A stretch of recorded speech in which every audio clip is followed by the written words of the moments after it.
We are in Skagway. The old meets the new, and a streetcar in front of our ship. As always, helicopters are everywhere. In fact, planes and helicopters are a major means of transport in Alaska.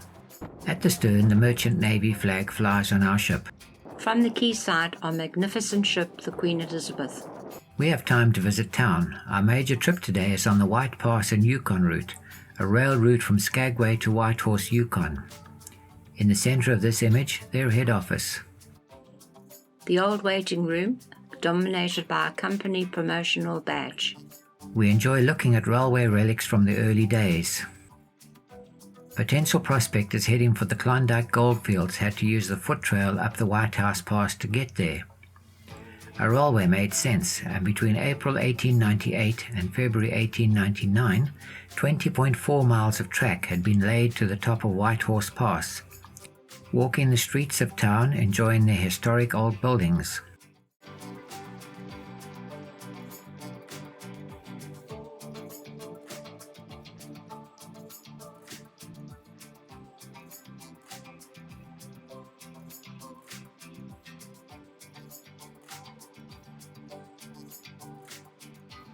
These ladies did their best to entice us into the saloon to see a show. Time did not permit. Streetcar tours are available. Molly Welsh arrived in Skagway in 1897. A year later, she bought supplies, got them to the Canadian border, and there set up a grub tent. When the railroad arrived, she moved to Dawson. There she opened a restaurant and later married Mike Bartlett, rejecting another suitor, Packer Jack Newman. Sadly, some years later, Molly was shot dead by her husband.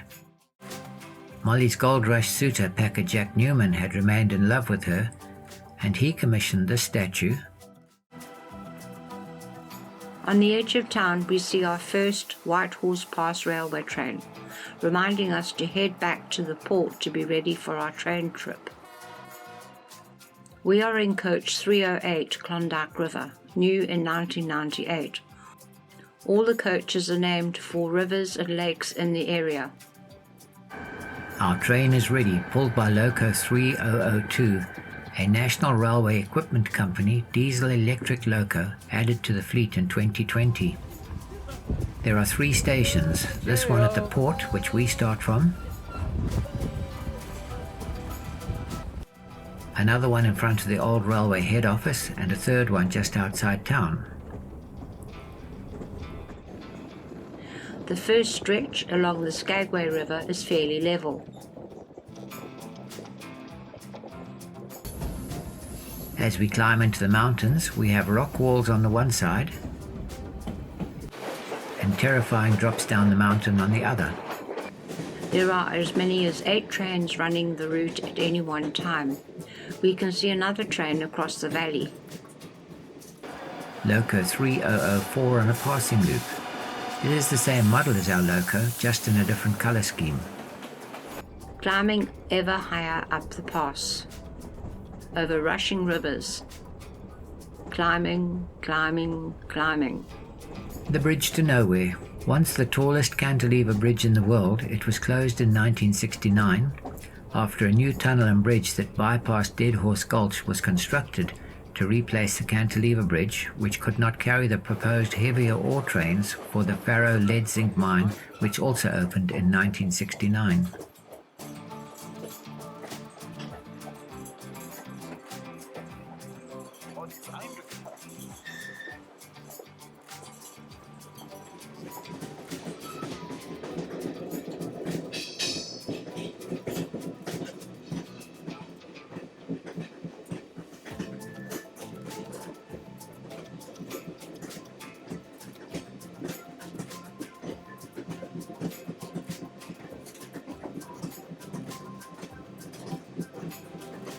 Across the new bridge and into the tunnel.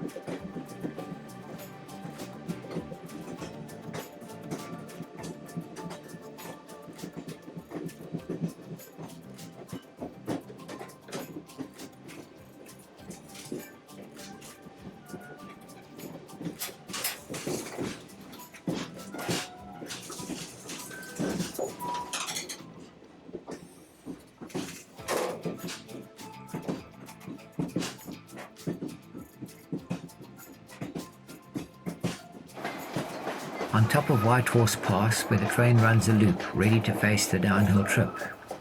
We have been stopped at a signal. It's amazing that plants can grow in what is just railway ballast to us. The reason for our stop signal? Loco 3006 is waiting for us to clear into the loop so that it can start its return journey. The USA-Canadian border.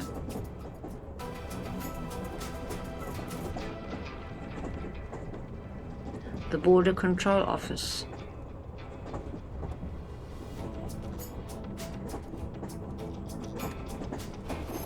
Heading down, we can see the trail of 98.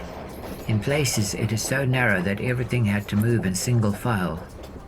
Gold seems to be a major motivator, because so many were prepared to carry heavy loads up and down this pass. Downward we go, although sometimes it seems that we are still going up.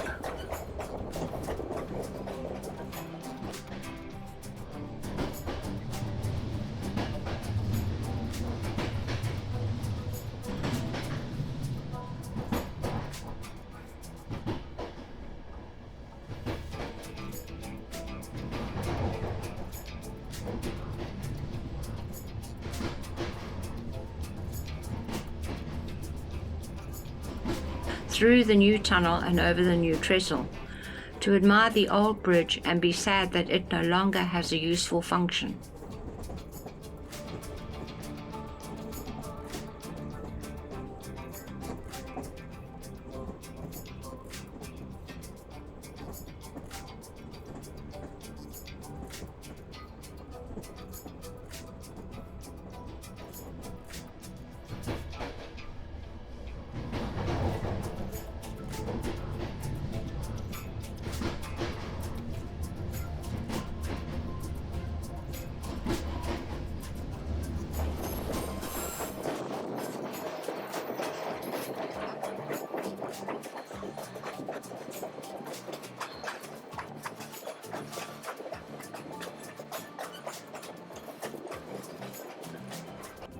The Bridal Veil Falls come into view and are soon behind us.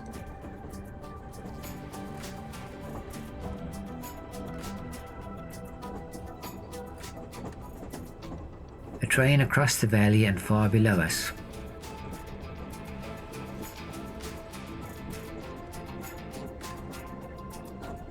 Following a landslide, parts of this timber trestle bridge needed replacement.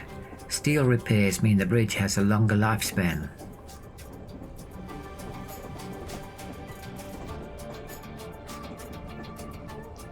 The Skagway River just outside town. Loco 3002 is reversed out of the quay station to return to the storage yard.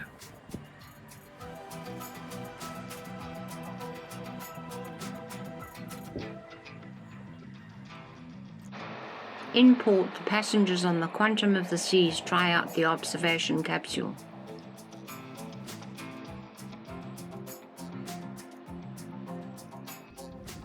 Look at the scars of landslides on these cliffs. Hope no ships were in dock at the time.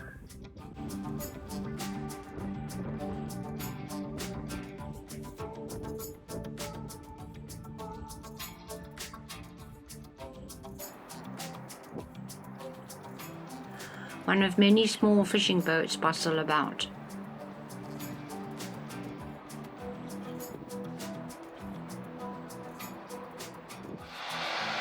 A seaplane takes off in the gap between our docking point and that of the Quantum of the Seas.